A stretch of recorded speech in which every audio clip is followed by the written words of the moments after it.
Welcome to the Leafy podcast, helping real estate investors and entrepreneurs grow. Say hello to your hosts, Jennifer Glagoric and Brian Price, founders of Leafy Legal Services, teaching you how to protect your assets, grow your business, and manage your wealth. Let's start the show. Hi, everyone. Welcome to Leafy Podcast. Thank you so much for being with us today. I hope you're having a wonderful day so far. And today we have both of our hosts here, Brian and Jennifer, and they are CEO and COO of Leafy Legal Services. They have a pretty amazing guest today, so I'm going to go ahead and hand it over to Jennifer and Brian to get us started. Well, today we have a really great guest. You know, we love our realtors here. And so we have part of a power couple team. They joined Keller Williams in 2012. And then she and her husband proceeded to become top agents. They're recognized in the top 1% of agents nationally. They are in the top 100 agents in over 5,000 in their Oklahoma metro area, and they've sold $50 million worth of real estate in the last 4 years in a referral-based business. So we have a lot of great questions for her. So everybody, let us welcome Denise Schroder. That's Denise Schroder. Hi, Denise. How are you? Hi, I'm great. I'm so excited to be here. Hey, Denise, it's great to have you here. So you have, it's interesting in just joining in 2012, you already become such a, high level real estate agent. And I was wondering, how did you get started in this? What kind of made you make the switch? Well, I did property management back when I was in my early 20s. And by that, I mean, I was a leasing agent. So I was leasing apartments. And there was something kind of magical about helping people find the place they wanted to call home. And I thought, well, the natural progression to that would be getting my real estate license. And everyone I worked with was like, you need to get your real estate license, your top sales and so forth. And so I kind of built my confidence that I could do that. And unfortunately, I was in a relationship at the time with someone that kind of squashed that dream. And they told me that I could never make it, I could never stand out, and that we weren't going to invest in metal signs with my face on it, just so that I could see my face around town, because it was just going to be a waste of money. And so I kind of let somebody kind of set fire to my forest, if you will, and just let it burn. I suppressed the dream. And it wasn't like a dream that was easy to just be like, okay, no big deal. I'll just sit around here and do something else. Like, it was in my gut. It was like in my soul that I was supposed to do this. So it was really difficult to kind of step aside and not pursue it. But I did at the time, and it took 22 years later for me to actually get my real estate license. I just want to punch those people in the face. I just cannot stand people like that. The dream squashers. Yes. Yes, but you know what? You went and did it. So how did you, and it's a big leap to go into self-employment. I mean, Tammy's an entrepreneur, Brian's an entrepreneur, I'm an entrepreneur. That's all we've done for our entire careers is help other entrepreneurs. And it's not easy to begin with, but entrepreneurs are the backbone of our economy, of small, towns and, even bigger cities everywhere. And so when someone does that, it's just like, man, you just lack a lot of vision. So I'm sorry that happened. But how did you prepare yourself to finally say, no, I'm doing it. I'm going to do this? Because it is a scary leap to go into self-employment. It is really scary. And I saw my dad, he never worked for the man. He got an agricultural degree from Oklahoma State University and always worked with the family business, and has, when he farmed for 50 years, and the year he went out, he got Farmer of the Year in Oklahoma, which was it's a huge award in that industry. And so he kind of went out, on top, if you will, before he retired. But I never knew any different. I knew by living by faith that my dad was an extremely hard worker, and he always told us, plant seeds. That was always something instilled in me. If you plant the seeds and you do the work, the blessings will come. And so that was always something that was in the culture and economy of our house. was that we work for everything we have, and we have a very strong work ethic. So that part didn't scare me as much, even though I'm not like a risk taker when it comes to money. I like security. Like a lot of women, we like that security. So it was scary to like jump off that ledge and not have, a stable salary. Mm-hmm. But I will tell you how it all happened was fast forward to 2005, I was working as an administrative assistant. I was not making any money. I was working the job because it was conducive to my kids being small and I being out of school when they were out of school. So I was making $17,000 a year. So I was making nothing. I was making play money, if you will. So I saw this one day, the door opened to my office and this FedEx guy came in. And he was blonde and he was blue-eyed and he had the sexiest legs you've ever seen in your life. And he was so like when you talk to someone and you can just look in their eyes and you see in their soul, they're just good people. Yeah. I could just see that he was I had an immediate connection with him. It took 5 years of him walking in my office every single day for us to have our first date. And once we had our first date, the rest was history. And we got married and we blended 5 teenagers, which was, people thought we were nuts. We had 4 girls and 1 boy. Wow. And it was really, it was a circus. I mean, there's really kind of no sugarcoating. It was like 5 human beings against us. Mm-hmm. So we were kind of at odds with just jumping into that. Well, it was pretty crazy because he and I had both always wanted to have our own businesses and not work for the man. Mm-hmm. And that was a huge dream of mine from when I was a little girl, watching my dad kind of have the flexibility of, owning his own business. So, and I had this creative gene in my body that just didn't want to be in a box. I wanted to have that freedom to do my own thing and not be capsulated into someone else's brand or building their wealth. So we decided to quit our jobs on the same day, and everyone thought that we were nutbags. Mm-hmm. It was 2010, December 3rd. And oh my gosh, right in the middle of the recession. Yes. That's just crazy. But you know what? I love this story because, when people think about $17,000 a year in 2002, that was still below the poverty line, and you had It 2 was. kids. It And was. so you're I just got divorced, and it was very, very difficult. Yeah, but you still had a dream, and you still pushed forward, and you by the grace of God and your own hard work, you made it. So that in itself, I just want to go, oh my gosh, you made it through that, because it's very, 17,500 is not enough to do anything with kids. It's not. No, you're basically just like, It's enough to go to Disney World or something. yeah. Yeah, that's right. That's right. Okay, keep on. I didn't mean to stop you. 2010. Okay, go ahead. I'm into So we this. quit our jobs, and failure wasn't an option. So we had 5 little human beings that were watching every move we made. Wow. And failure wasn't an option.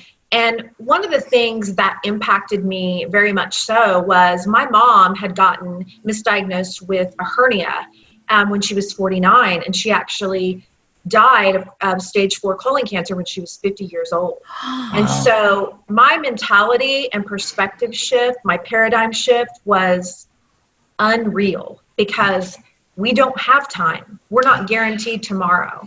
And I saw that my mom had a bucket list that was unfulfilled, just due to not thinking ever in the realm of possibilities that she would be leaving this earth at 50 years old. Yeah. And so it truly changed me in how I thought about things. And I've always been a really deep kind of words of affirmation. I want to make a difference. I want to make people feel good. I want to be kind. I want to be a climate changer. But I had never really found my calling professionally, because I felt like I kind of shelved what I thought that I was supposed to do so many years ago. It kind of felt numb and dead to me. And I married Troy, and we quit our jobs and we started selling life insurance. Okay, that is not what I want to do. I don't want to sit every day and talk to people about death. I had just experienced like a really deep, tender loss in my life. And it became really wearing on me, even though I felt like I could be empathetic in that process. People hadn't lost anybody yet. And it was the first thing they canceled. They would cancel that before cable or a cell phone. So it was a really tough business. And I tell you this because we didn't just jump right into real estate. Like, it was not easy. Every time the kids would need braces, or need a tire replaced, or we would need something, just repaired at the house, was really hard. Like, I spent time like on my knees in the closet just crying, like, why did we do this? Like, we're what everybody said we are. We're irresponsible, we're neglectful, we're ridiculous, we're chasing our own dream, and then we can't even make this work. We had $30,000 in savings. And if I can reverse, the reason why we got into the life insurance business was because my husband had a friend that he'd had his entire upbringing that was our mentor. And he talked us into coming along with him with a company that was, doing life insurance sales. And he lied to us about what he was making. He was actually going bankrupt. Oh, man. So we quit our jobs with 7 mouths to feed, if you count all of us, for someone that was misguiding us and wasn't even making it himself. And I was very resentful to this gentleman because he didn't understand the magnitude that he was affecting a lot of lives. Well, duh. I'd be a little resentful too. And this gentleman didn't ever have kids. He was just, it was terrible. Yeah. It was not a good place. And it was really hard on Troy and I. We hadn't been married very long. And when you get married, they say you shouldn't have a lot of change. We quit our jobs. We started working together, which is like 24/7, which is, like when people get retired, they say, oh, what do we do now that we're together all the time? Like, it was a real shift.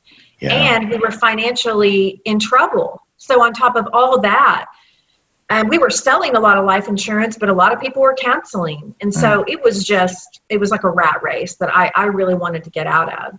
And so, do you guys remember when gold was really high? Yeah. Like, it was like 1,900 a troy ounce.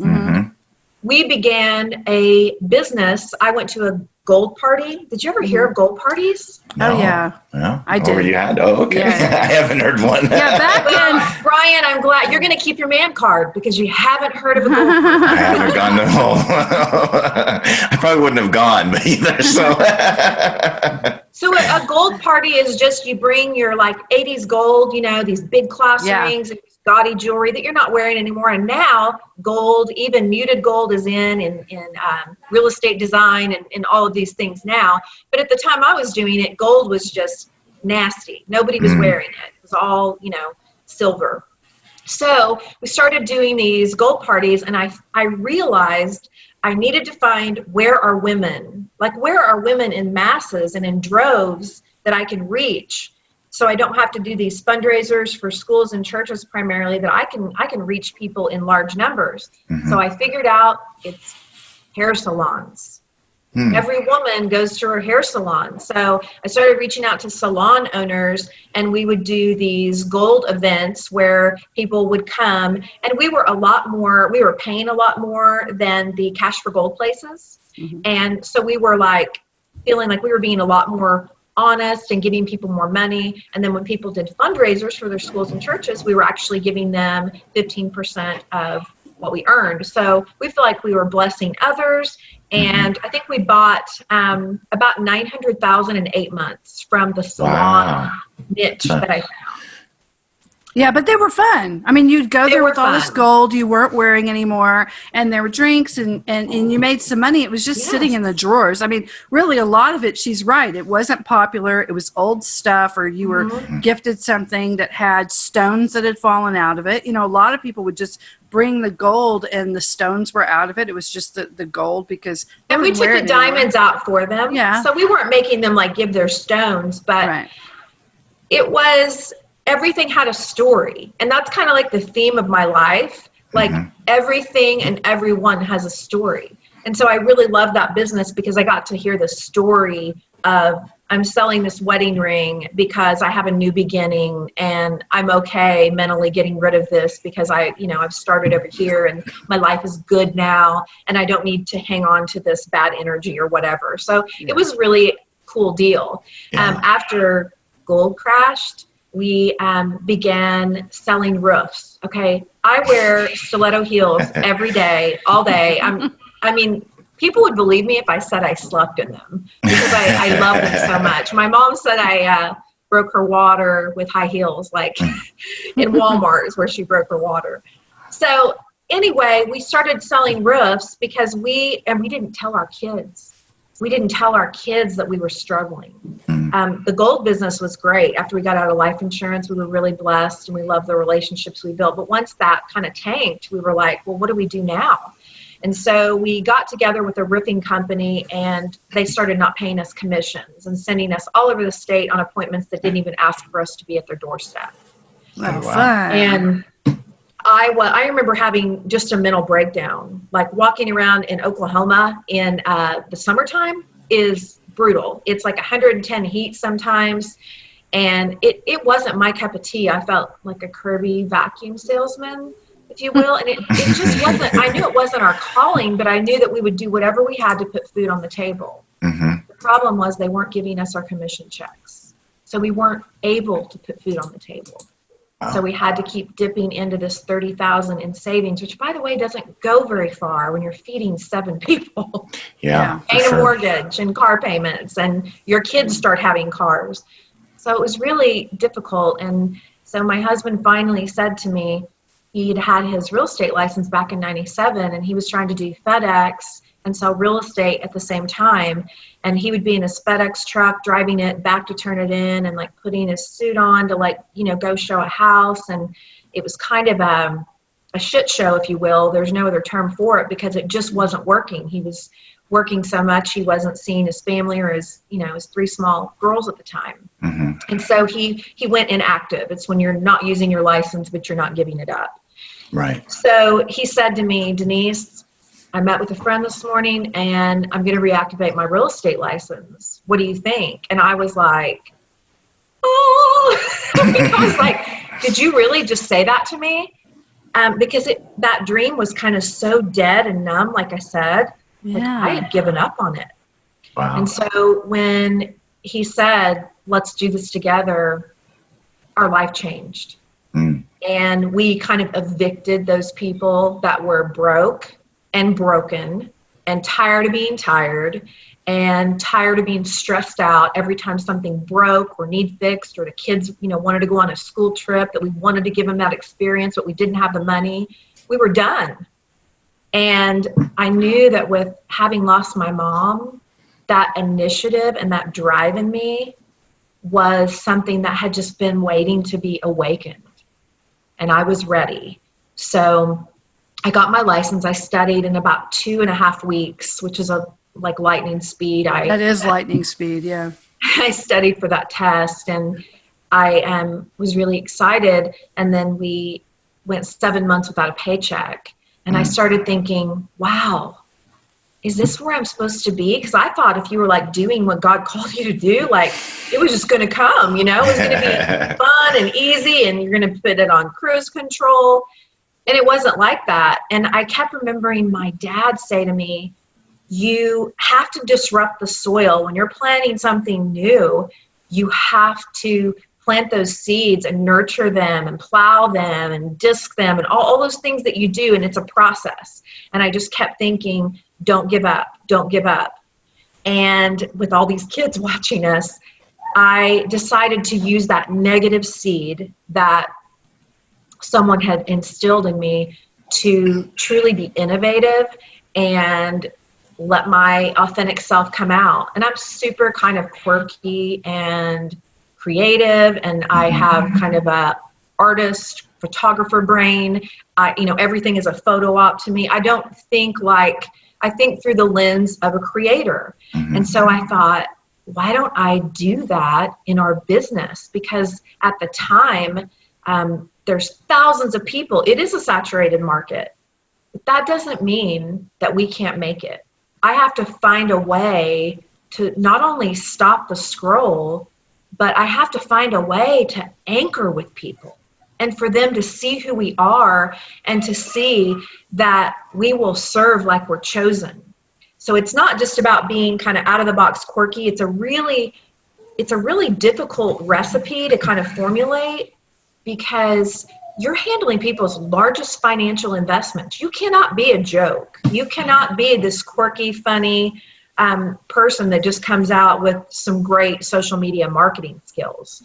You have to show results. You have to show credibility. And then you have to balance that with something creative that anchors to your audience. And so I began to work on doing that.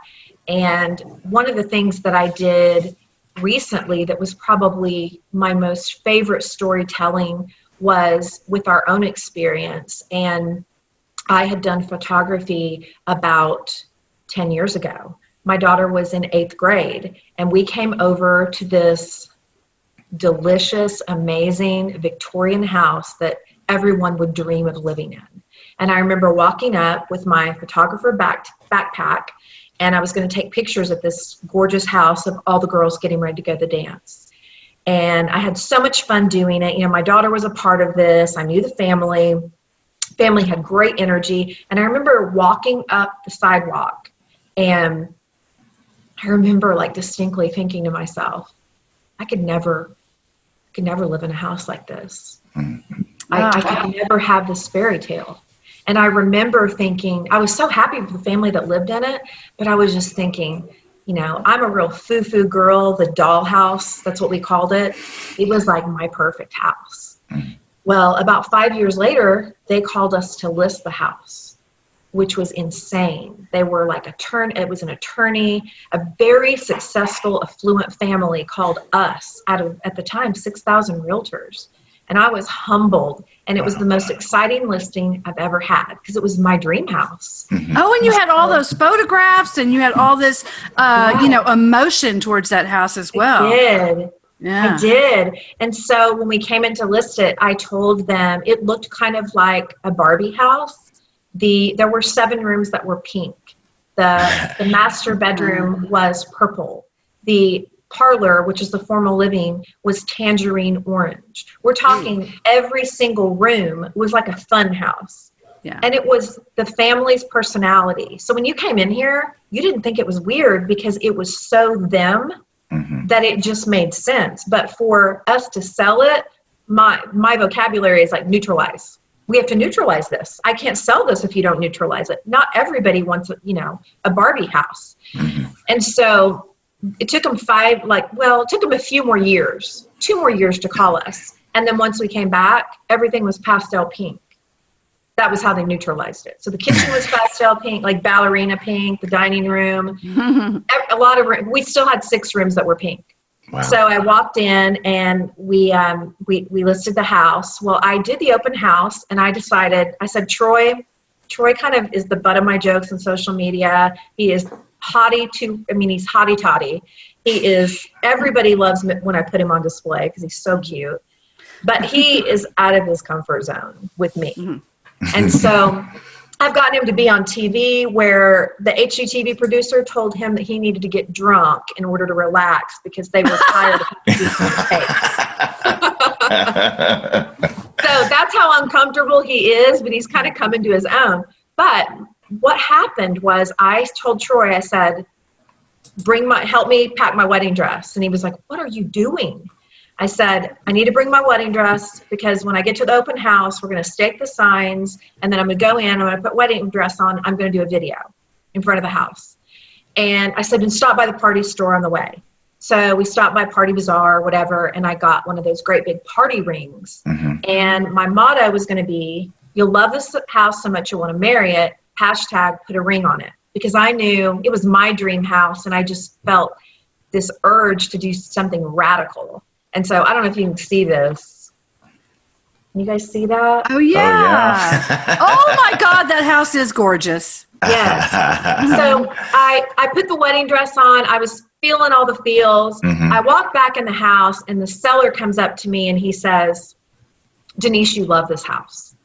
You should buy this house. I said, we're empty nesters. This is a 5,000 square foot house. We need this house like a hole in our head. He said, you've always loved this house. So long story short, I continued doing the open house while Troy was secretly negotiating to buy me this dollhouse with the seller. Yeah. I was the logical one that was like, I'm going to sell this house and sell it fast, and it's going to be great exposure. And he was over to the side, knowing that I loved it so much, and knowing that we have 5 kids who are going to have grandchildren. We can fill this house up pretty easily and we can have client events and all those things. So we knew the house made more sense than I was kind of allowing myself, to go there.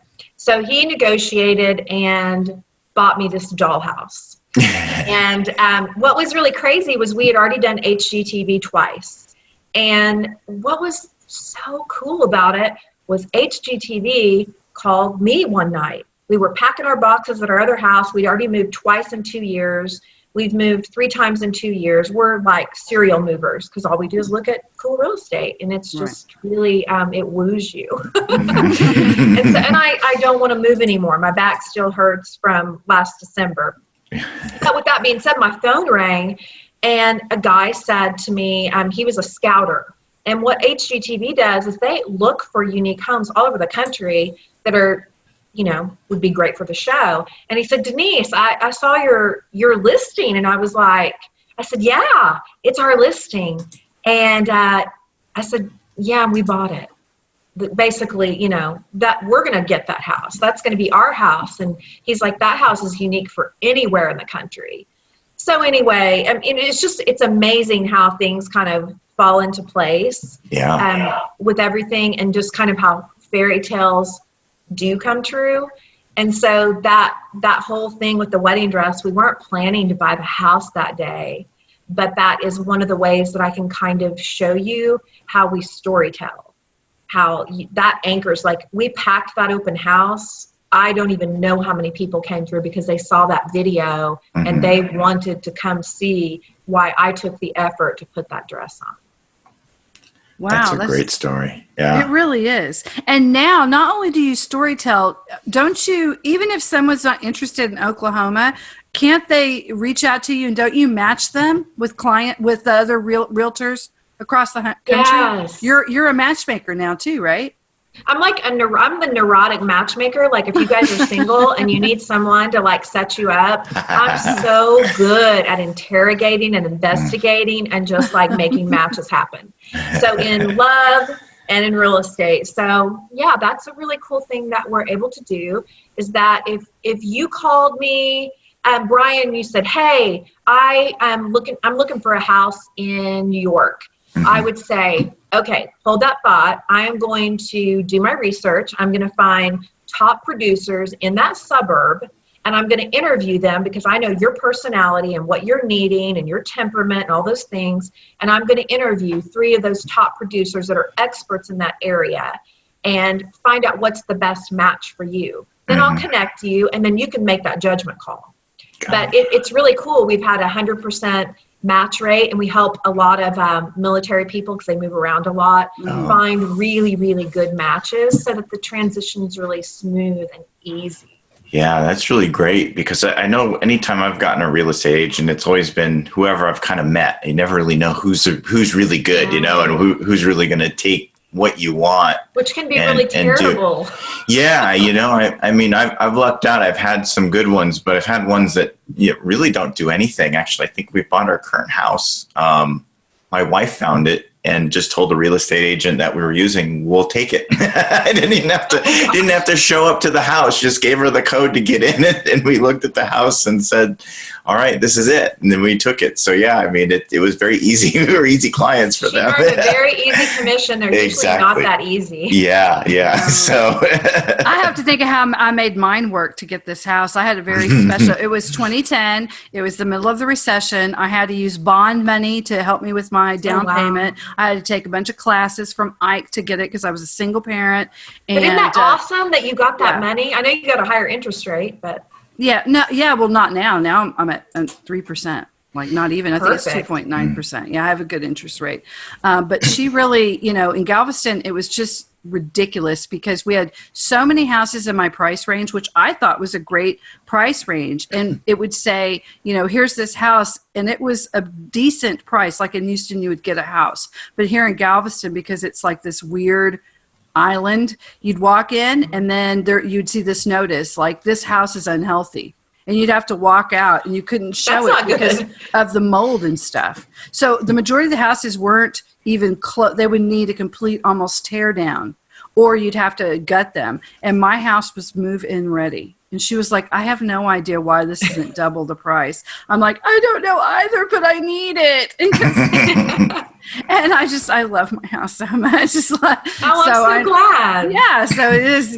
When it's right, you can get the fairy tale on a lot of things if your heart is open for it and you allow it to happen in your life.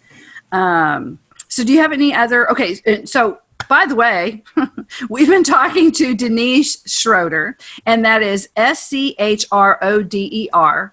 No E with the O. And if you want to find Denise and you want to either get her to be a realtor or have her matchmake you or just hear her story so you can feel absolutely empowered and inspired, all you have to do is go on to Facebook, and it is T like Tom, D like Denise, Schroder, Schroder. And that is how you find them on Facebook. And of course, like everything, we'll put the links and everything along with the show notes. Tammy is great about that, and she'll put it over there. But we're running out of time, so we're going to have one more question. And do you have any words of wisdom for our audience about empowering, impacting others, and how that affects them and you? So let's go off with a bang here. I think that I started focusing on like what I call my rise up muscles, because I had fallen down so many times, and allowing myself to give myself second chances, 100 chances, just not giving up. And so remembering and focusing on the rise ups, not the fall downs. And I think that in our success, we have sold about 500 homes in 7 years. And going from someone telling me that we couldn't do it, we couldn't stand out, and being able to bring HGTV, which is like, I think 96 million households watch it for the first time in our area, and then being asked back 2 more times. We've been on Steve Harvey talking about being blended family experts. I've been on Rachel Ray for being the worst baker in America. You can use your struggles, your weaknesses, your defeats, your trials. I've been able to use those to inspire others because I have a deeper empathy, and I have more relatability. And I'll leave you with this story. On Facebook the other night, I went to college on a music scholarship. I've been a singer my whole life. My daughter has an eating disorder, and she is hospitalized right now. It's the holidays. It's very difficult. She turned 21 last week in the hospital. This is a battle that is a silent epidemic that more often than not can end in death. And it's a very serious thing. And we've been battling this for about 6 years. So I wanted my daughter to hear my voice, me sing a song that is by Lauren Daigle. It's like, You Are. And I wanted her to hear me sing that. So I went on Facebook Live, and I didn't want it to be about me. I put the camera in front of a candle, and I sang this song. And I said, I don't know who needs to hear this tonight, but I want you to know that you're enough. And I think that a lot of us struggle with taking leaps of faith, or stepping out of our comfort zones, or allowing other people to hurt us, or to encapsulate us in a box. And I wanted her to hear it through her mom's voice. And I wanted to it to anchor with her. And I got 2 messages from Facebook that night. And one of the guys said to me, he said, Denise, I know you sang this to your daughter, and you were hoping anybody else that needed to hear the message. He said, but I was in my garage, and I was chain smoking. And I was scrolling through Facebook, trying to find a reason to live. And he said, I heard your song, and it saved my life. And I knew that my chapter wasn't closed. And so don't be afraid to use your gifts and step out of your comfort zones, because God uses those battles and trials and defeats to help us change our narratives and to make a difference. It's I don't have anything to prove in what I do every day. I know I can sell houses every day. We sell a house about every 3 days, but it's more about making a difference. And that is what is more rewarding to me. And I'm so excited about that opportunity. That real estate has been a vehicle just to get me in front of more people that I can empower and influence, and hopefully get to jump off the ledge because they've abandoned their dreams for one reason or another, and just disrupt that soil. If you're trying to reset or reprogram the business that you have, disrupt the soil and plant new fruit, because the blessings will come if you serve people like you're chosen, because we are. Yeah. I absolutely love every single thing about that. Like completely. Because and I love too that, anyone, and I think that we have a problem in our Instagram kind of society now, that anyone could take a picture of you and you just seem perfect, right? You're just so pretty and you're so glowing, and everything's perfect. Well, everything isn't perfect. It's never going to be perfect. You're going to have things that make you want to go to your knees, at least in one area of your life, but you still have to get up every day, and you still have to keep on going forward, and you still have to be very thankful for all the blessings that you have. And you just stated that just so eloquently, and that we all have to be of service. I mean, it's the one thing we kind of have to do. And so anyway, I just love that. And don't underestimate the power you have and the opportunities we have every day. It doesn't matter what we get up and do, what our profession is. We have opportunities to be kind and to make a difference every single day. We just need to look and seek them out.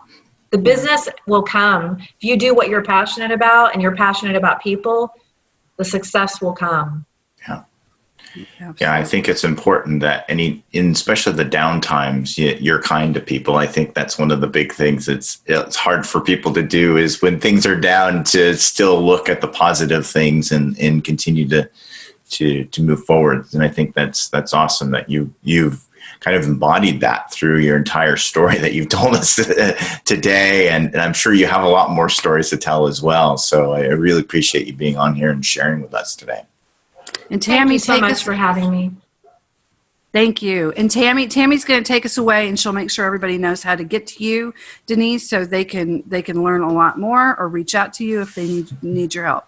Yeah, thank you again, Denise, for your inspiring story. You had me get tears there at the end. So we really appreciate you being here, and you, Jennifer, and Brian as well. Thank you for hosting with us today. And I will have Jennifer's Facebook link and any other links that she's going to give us today, so that we'll be able to get a hold of her. Denise, what did I say? My Facebook links. No, they're all going to be Denise. Sorry. Denise and and Jennifer too. So you can say hi to Jennifer because we love her.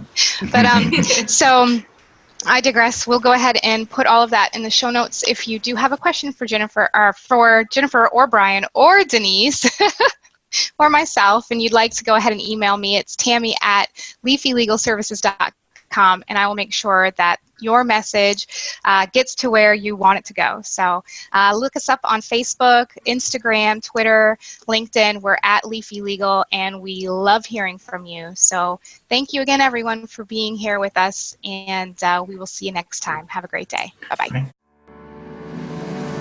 Attention real estate investors and entrepreneurs. Did you know that real estate investors are a primary target for lawsuits? According to the National Survey of the Court data, 25% of Americans risk being sued in their lifetime. However, if you are a real estate investor, you have a 95% chance of being sued in the next 20 years. Leafy Legal Services helps you protect your assets and strategically grow your business and wealth. Leafy Legal Services are experts at the Series LLC and Delaware Statutory Trust, two of the newest and most ideal legal structures for real estate investors. Leafy Legal Services have the most personalized and affordable solutions for setting up LLCs. Property owners are always at risk when it comes to their assets. Anonymity is so important. If you own just a rental house and you own your home, you have to protect yourself and your properties from any potential legal issues. Leafy Legal Services have the right solutions to make sure you are happy and feel secure.